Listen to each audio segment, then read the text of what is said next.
Elon, hey, welcome back to TED. It's great to have you here. Thanks for having me.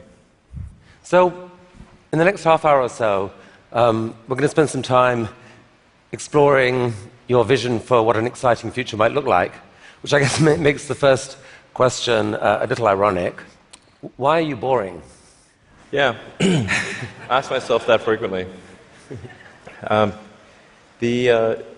trying to dig a hole under LA, and this is to create the beginning of what will hopefully be a 3D network of tunnels to alleviate congestion. So, I mean, right now, I think one of the most soul-destroying things is traffic. It affects people in every part of the world. It takes away so much of your life, and it's horrible. It's particularly horrible in LA.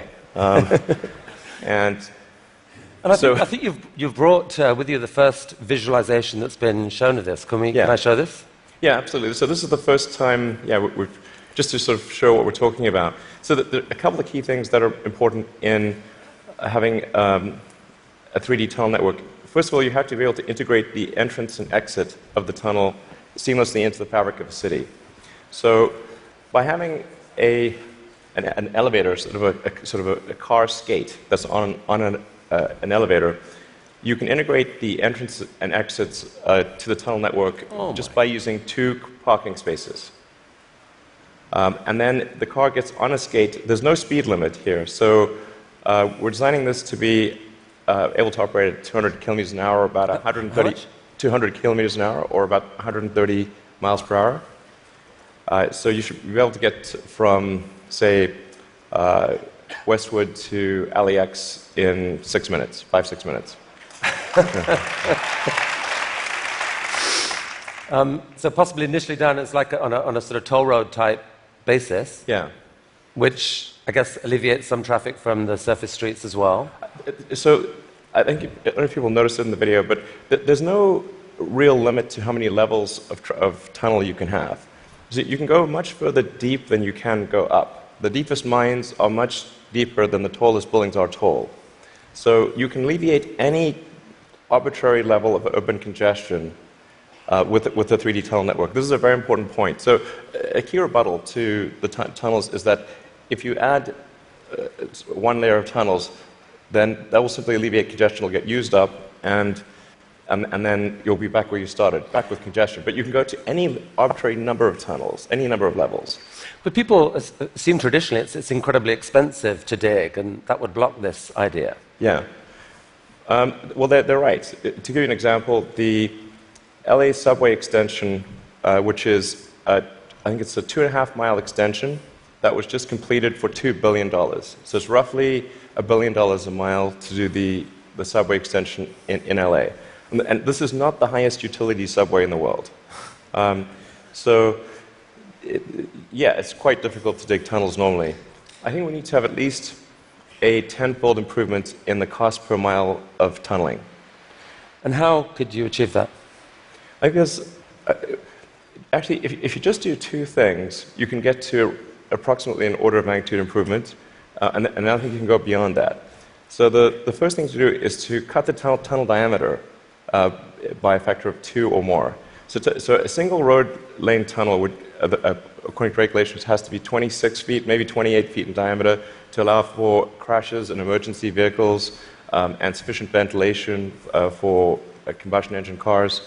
But if you shrink that diameter to what we're attempting, which is 12 feet, which is plenty to get an electric skate through, you drop the diameter by a factor of 2 and the cross-sectional area by a factor of 4. So, and the tunneling cost scales with the cross-sectional area. So that's roughly a half order of magnitude improvement right there.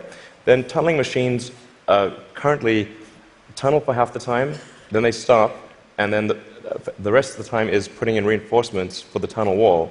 So if you design the machine instead to do continuous tunneling and reinforcing, that'll give you a factor of 2 improvement. Combine that, and it's a factor of 8. Also, these machines are far from being at their power or thermal limit. So you can jack up the power to the machine substantially. I think you can get at least a factor of 2, maybe a factor of 4 or 5 improvements on top of that.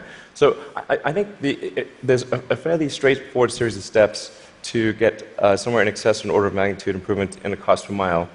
Our target actually is we've got a pet snail called Gary. This is from Gary the snail from South Park. I mean, sorry, SpongeBob SquarePants. So Gary is capable currently he's capable of going 14 times faster than a tunnel boring machine. Okay. You want to beat Gary? We want to beat Gary. Yeah. He's not a patient little fellow, and we want that will be victory. Victory is beating the snail. But a lot of people dreaming about future cities, they imagine that actually the solution is sort of flying cars, drones, etc. You go above ground. Why isn't that a better solution? You save all that tunneling cost. Right. I'm in favor of flying things. Obviously, I do rockets, so I like things that fly. This is not some inherent bias against flying things, but there is a challenge with flying cars in that they'll be quite noisy. The wind force generated will be very high. Let's just say that if something's flying over your head, if there are a whole bunch of flying cars going all over the place, that is not an anxiety-reducing situation. You don't think to yourself, well, I feel better about today. You're thinking, like, did they service their hubcap? Or is it going to come off and guillotine me as they're flying past? And so you've got this vision then, future cities with these rich 3D networks of tunnels underneath. Is there a tie-in here with Hyperloop? Could you apply these tunnels to use for this Hyperloop idea you released a few years ago? Yeah, so we've been sort of puttering around with the Hyperloop stuff for a while. We built a Hyperloop test track adjacent to SpaceX just for a student competition to encourage innovative ideas in transport. It actually ends up being the biggest vacuum chamber in the world after the Large Hadron Collider by volume. So it was sort of quite fun to do that, but it was kind of a hobby thing. And then we think we might. So we developed a little pusher car to push the student pods, but we're going to try seeing how fast we can make the pusher go if it's not pushing something. Huh. So, I mean, like, sort of cautiously optimistic we'll be able to be faster than the world's fastest bullet train, even in a 0.8-mile stretch. Whoa. Good brakes. Yeah. I mean, it's either going to smash into tiny pieces or. But you can picture then a Hyperloop in a tunnel, yes, running quite long distances. Exactly. So in looking at tunneling technology, it turns out that in order to make a tunnel, you have to, in order to seal against the water table, you've got to typically design a tunnel wall to be a good to about 5 or 6 atmospheres. So to go to vacuum is only 1 atmosphere, or near vacuum. So actually, it sort of turns out that automatically, if you build a tunnel that is good enough to resist the water table, it is automatically capable of holding vacuum. Huh. So, yeah. And so you can actually picture this, like what kind of length tunnel is in Elon's future to running Hyperloop? Yeah, I think there's no real length limit. You could dig as much as you want. I think if you were to do something like a DC to New York Hyperloop, I think you'd probably want to go underground the entire way because it's a high density area. You're going under a lot of buildings and houses, and if you go deep enough, you cannot detect the tunnel. Sometimes people think, well, it's going to be pretty annoying to have a tunnel dug under my house. Like, if that tunnel is dug more than about 3 or 4 tunnel diameters beneath your house, you will not be able to detect it being dug at all. In fact, like if you're able to detect the tunnel being dug, whatever device you're using, you can get a lot of money for that device from the Israeli military, who is trying to detect tunnels from Hamas, and from the US Customs and Border Patrol, that trying to detect drug tunnels. So the reality is that Earth is incredibly good at absorbing vibrations, and once the tunnel depth is below a certain level, it is undetectable. Maybe if you have a very sensitive seismic instrument, you might be able to detect it. So you've started a new company to do this called The Boring Company. Very nice, very funny. What's funny about that? How much of your time is this? It's maybe 2 or 3%. You've called it a hobby. This is what an Elon Musk hobby looks like. I mean, it really is. Like, we actually, this is basically interns and people doing it part-time. So this is, we bought some second-hand machinery, and it's kind of puttering along, but it's making good progress. So an even bigger part of your time is being spent on electrifying cars and transport through Tesla. Is one of the motivations for the tunneling project the realization that actually, in a world where cars are electric and where they're self-driving, there may end up being more cars on the roads on any given hour than there are now? Yeah, exactly. A lot of people think that when you make cars autonomous, that they'll be able to go faster and that will alleviate congestion. And to some degree, that will be true. But once you have shared autonomy where it's much cheaper to go by car, and you can go point to point, the affordability of going in a car will be better than that of a bus. Like, it will cost less than a bus ticket. So the amount of driving that will occur will be much greater with shared autonomy, and actually traffic will get far worse. I mean, you started Tesla with the goal of persuading the world that electrification was the future of cars. Yeah. And a few years ago, people were laughing at you. Now, not so much. I mean... Okay. Well, I mean, I don't know. I don't know. But isn't it true that pretty much every auto manufacturer has announced serious electrification plans for the short to medium term future? Yeah. I think almost every automaker has some electric vehicle program. They vary in seriousness. Some are very serious about transitioning entirely to electric, and some are just dabbling in it. And some, amazingly, are still pursuing fuel cells, but I think that won't last much longer. But isn't there a sense, though, Elon, where you could now just declare victory and say, we did it, let the world electrify, and you go on and focus on other stuff? Yeah. I intend to stay with Tesla as far into the future as I can imagine. And there are a lot of exciting things that we have coming. We've got, obviously, the Model 3 that's coming soon. We'll be unveiling the Tesla semi-truck. And okay, well, we're going to come to this. So Model 3. So it's supposed to be coming in July-ish. Yeah, it's looking quite good for starting production in July. Yeah. Wow. One of the things that people are so excited about is the fact that it's got autopilot. And you put out this video a while back showing what that technology looked like, or would look like. Yeah. There's obviously autopilot in Model S right now. Yeah. What are we seeing here? Yeah, so this is using only cameras and a GPS. So there's no LiDAR or radar being used here. This is just using passive optical, which is essentially what a person uses. The whole road system is meant to be navigated with passive optical or cameras. And so once you solve cameras or vision, then autonomy is solved. If you don't solve vision, it's not solved. So that's why our focus is so heavily on having a vision neural net that's very effective for road conditions.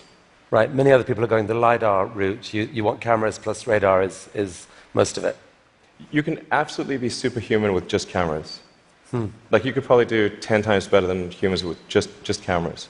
So the new cars being sold right now have eight cameras in them. That they can't yet do what that showed. When will they be able to?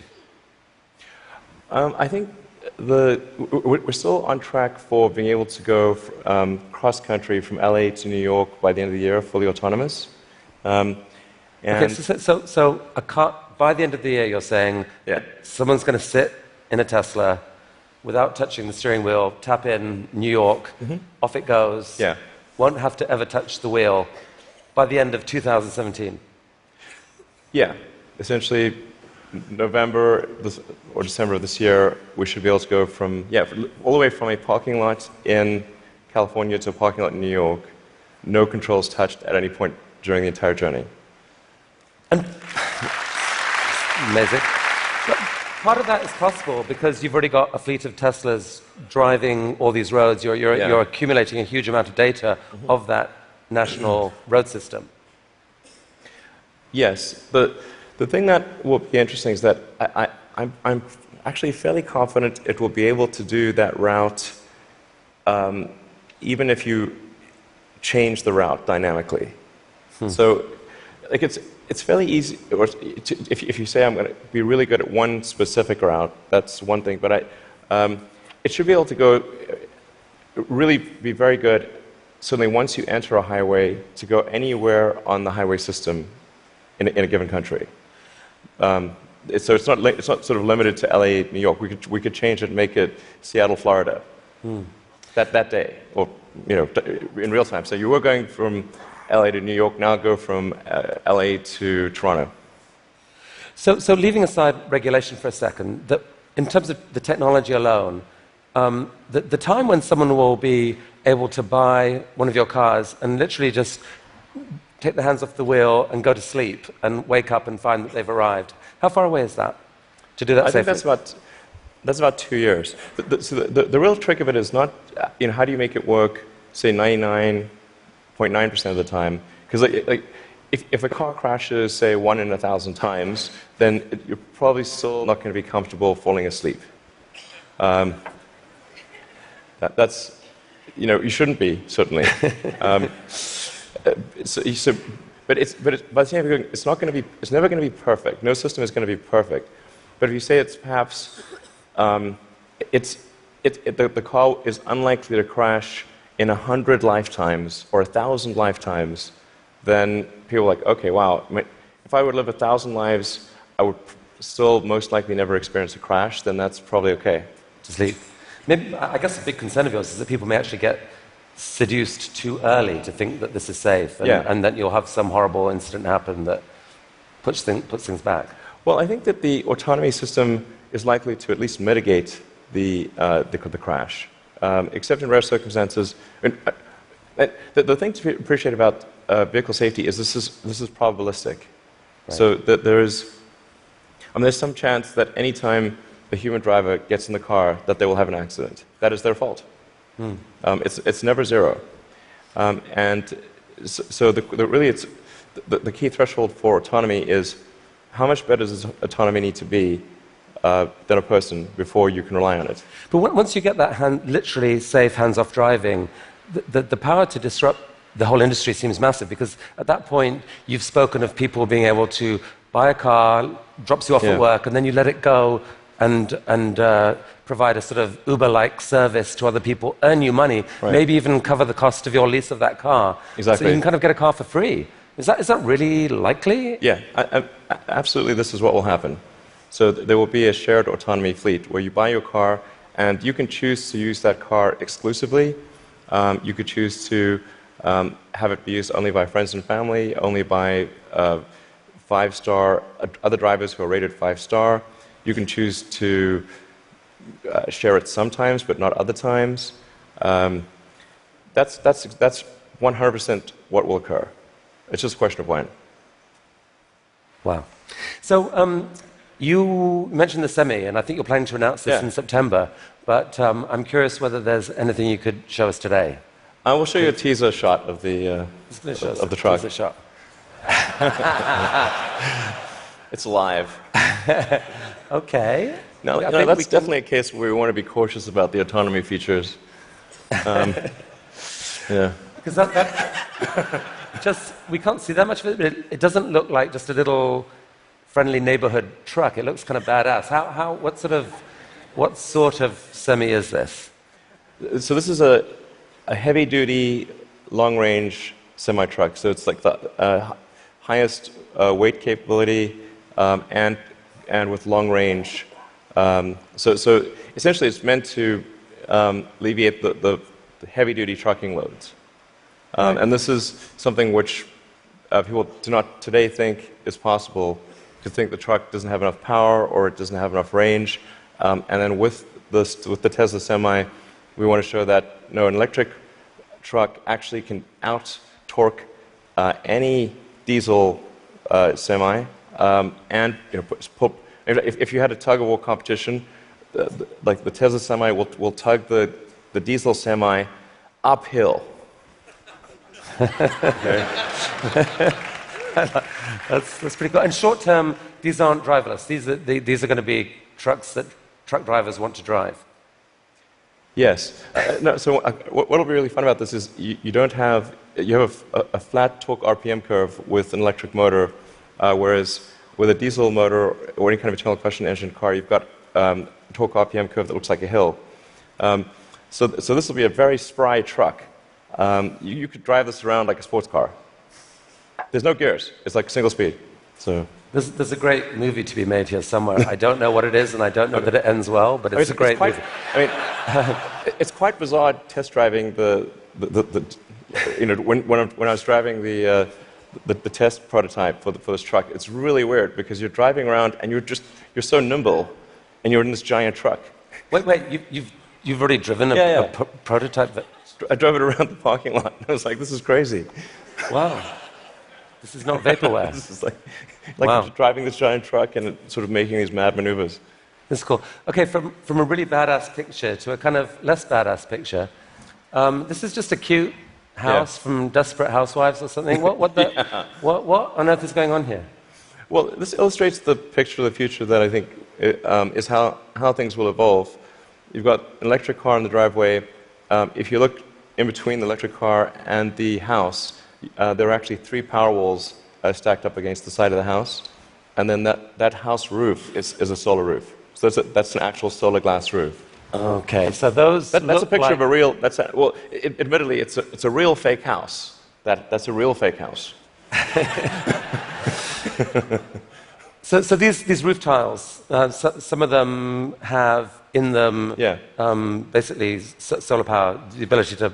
Yeah, so the solar glass tiles where you can adjust the texture and the color at a very fine-grained level, and then there are sort of micro louvers in the glass, such that when you're looking at the roof from street level or close to street level, all the tiles look the same whether there is a solar panel behind it or a solar cell behind it or not.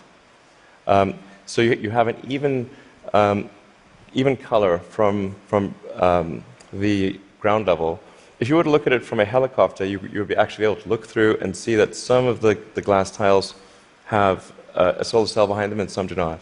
Right. You put them in the ones that are likely to see a lot of sun. Yes. And that makes these roofs super affordable, right? They're not that much more expensive than just tiling the roof. Yeah. We're very confident that the cost of the roof plus the cost of electricity, that a solar glass roof will be less than the cost of a normal roof plus the cost of electricity. So in other words, this will be economically a no-brainer. We think it will look great, and it will last. I mean, we thought about like having the warranty be infinity, but then people thought, well, that might sound like we were just talking rubbish. But actually, this is toughened glass. Like well after the house has collapsed, and there's nothing there, the roof the glass tiles will still be there. Okay, so I think you're rolling. This is cool. So you're rolling this out in a couple weeks' time, I think, with four different roofing types. Yeah, we're starting off with two initially, and then the second 2 will be introduced early next year. And what's the scale of ambition here? How many houses do you believe could end up having this type of roofing? I mean, I think eventually almost all houses will have a solar roof. Now the thing is to consider the time scale here to be probably on the order of 40 or 50 years. So on average, a roof is replaced every 20 to 25 years. So, but you don't start replacing all roofs immediately. But eventually, if you say we were to fast forward to, say, 15 years from now, it will be unusual to have a roof that does not have solar. Is there a mental model thing that people don't get here that there's been, because of the shift in the sort of cost economics of solar power, that like most houses actually have enough sunlight on their roof pretty much to power all of their needs. If you could capture the power, it could pretty much power all their needs, right? You could go off grid, kind of. Yeah, it depends on where you are and what the house size is relative to the roof area. But yeah, it's a fair statement to say that most houses in the US have enough roof area to power all the needs of the house. Okay, so the key to the economics of the cars, the these houses, is the falling price of lithium-ion batteries, which you've made a huge bet on as Tesla. In many ways, that's almost the core competency. And you've decided that to really own that competency, you just have to build the world's largest manufacturing plant and kind of double the world's supply of lithium-ion batteries. Yeah. With this guy. What is this? Yeah, so that's the Gigafactory, the progress so far in the Gigafactory. Eventually, you can sort of roughly see that there's sort of a diamond shape overall, and when it's fully done, it'll look like a giant diamond, or that's the idea behind it. And it's aligned on true north. There's a small detail, but and capable of producing eventually 100 gigawatt hours of batteries a year. 100 gigawatt hours. We think probably more, but yeah. And they're actually being produced right now already here, right? Yeah, we're in production already. You guys put out this video. Yeah. I mean, is that speeded up, or? That's the slowed down version. So how fast does it actually go? Well, when it's running at full speed, you can't actually see the cells without a strobe light. It's just blur. And I mean, one of your core ideas, Elon, about what makes an exciting future is a future where we no longer feel guilty about energy. Help us picture this. I mean, how many gigafactories, if you like, does it take to get us there? It's about 100, roughly. It's not 10, it's not 1,000, most likely 100. See, I kind of find this amazing. Like, you can actually picture, if that's right, you can picture what it would take to move the world off this vast fossil fuel thing. It's like you're building one, costs $5 billion, maybe the next one, or whatever, $5 to $10 billion. Yeah. Like, it's kind of cool that you can picture that project. And you're planning to do a Tesla, or at least announce another two this year. I think we'll announce locations for somewhere between 2 and 4 gigafactories later this year. Yeah, probably 4. Whoa. Okay. I can't tease. No more teasing from you for here. Like, where? Continent? You can say no. We need to address a global market. Yeah. Okay. This is cool. I think we should talk for global market. So I have to ask you one question. I'm going to ask you one question about politics. Only one. I'm kind of sick of politics, but I do need to ask you this. You're on a body now giving advice to a guy who has said he doesn't really believe in climate change. And there's a lot of people out there who kind of think you shouldn't be doing that. They'd like you to walk away from that. What would you say to them? Well, I think that first of all, I'm just on 2 advisory councils where the format consists of going around the room and asking people's opinion on things. And so there's like a meeting every month or 2. that's the sum total of my contribution. But I think to the degree that there are people in the room who are arguing in favor of doing something about climate change, or other certain social issues. I've used the meetings I've had thus far to argue in favor of immigration and in favor of climate change. And if I hadn't done that, that wasn't on the agenda before. So maybe nothing will happen, but at least the words were said. Okay.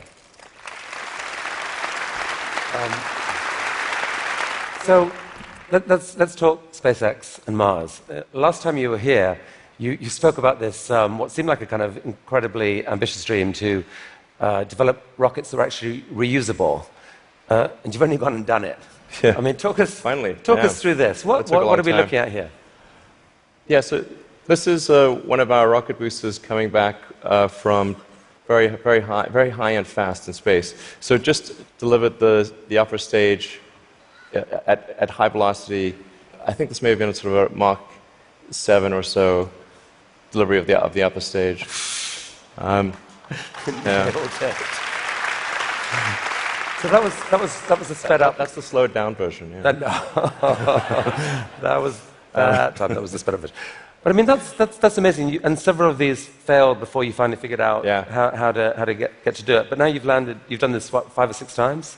I think we're on 8 or 9 or something. Yeah. And for the first time, you've actually reflown one of the rockets that landed. So we landed the rocket booster, and then prepped it for flight again and flew it again. So it's the first reflight of an orbital booster where that reflight is relevant. So it's important to appreciate that reusability is only relevant if it is rapid and complete. Right. So like an aircraft or a car, the reusability is rapid and complete. You do not send your aircraft to Boeing in between flights. Right. So this is allowing you to dream of this really ambitious idea of sending many people to Mars in 10 or 20 years time, I guess. Yeah. In the next 20 years. And you've designed this outrageous rocket to do it. Help us understand the scale of this thing. Well, I think visually you can see that's person. Yeah, and that's the vehicle. So if that was a skyscraper, that's like a 40. Did I read that? 40 stories. Yeah, maybe a little more. Yeah. The thrust level of this is really this configuration is about 4 times the thrust of the Saturn V moon rocket. 4 times the thrust of the biggest rocket humanity ever created before. Yeah. I mean, as one does. Yeah.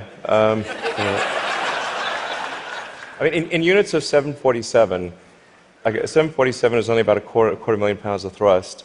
So so there are for every 10 million pounds of thrust, there's 47. So this would be the thrust equivalent of 120 747s, with all engines blazing. And so even with a machine designed to escape Earth's gravity, I think you told me last this thing could actually take a fully loaded 747, people, cargo, everything, into orbit. Exactly. This can take a fully loaded 747 with maximum fuel, maximum passengers, maximum cargo on the 747. This can take it as cargo.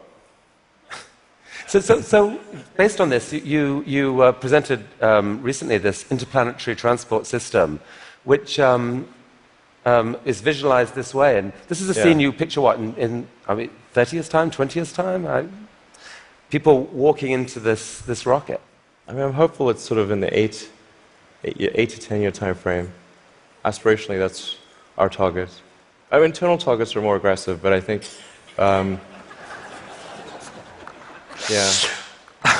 Okay.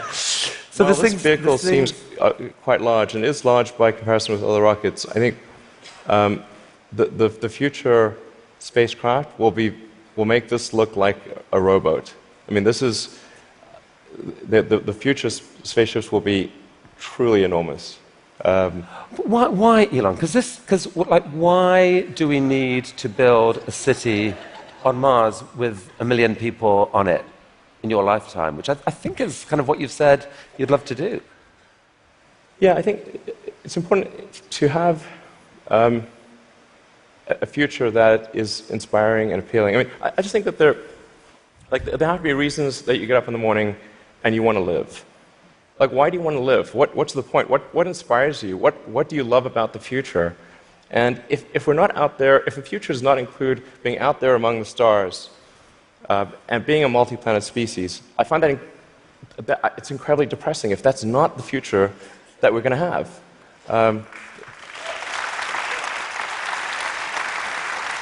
People want to position this as an either-or, that there are so many desperate things happening on the planet now, from climate to poverty to, you pick your issue.